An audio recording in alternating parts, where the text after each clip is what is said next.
The village that ate its daughters, Part 2, the roots remember. Nkiru didn't sleep that night. She held Ijeoma close, her daughter's tiny heart thudding like a trapped bird. Outside, the trees creaked, but not with the wind.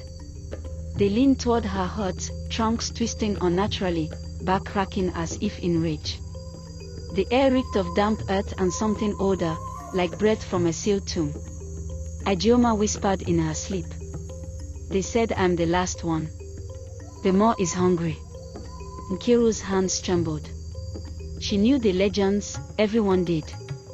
But stories weren't meant to bleed into the real world. Not like this. At dawn, she went to the priestess. Old Izema lived on the edge of the village, where even animals refused to pass. Her heart was wrapped in charms of iron and ash, and her tongue hadn't spoken in 20 years, not since her own daughter vanished at 7. But she saw everything.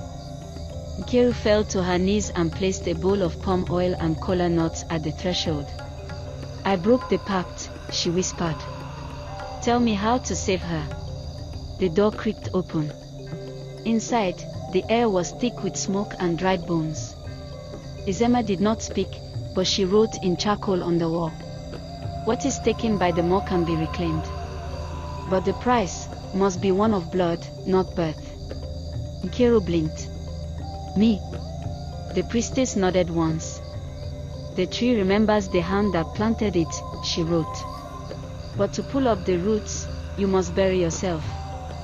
That night, Nkiru returned home and found Ijeoma no longer afraid.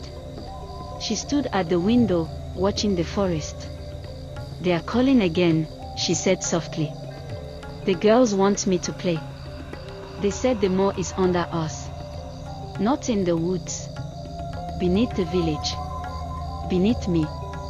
And then she turned to her mother and whispered something that shattered Nkiru's heart. They said I was already promised, before I was born. Nkiru held her close. I made that promise, she said, tears falling. But I'm going to break it. She packed a bag of salt, charcoal, and a blade carved from ancestral bone. At midnight, she walked with Ijeoma into the woods, where the girls waited. 7 of them. Hollow-eyed. Silent. They stepped aside, revealing a twisted opening at the base of the oldest tree, black and breathing, like a mouth. Nkiru kissed Ijeoma's forehead. I'll find your sister, she whispered. And all the others. But if I don't return, don't ever let them make another deal. Then she entered the earth. The back closed behind her. And beneath the village, something stirred. To be continued.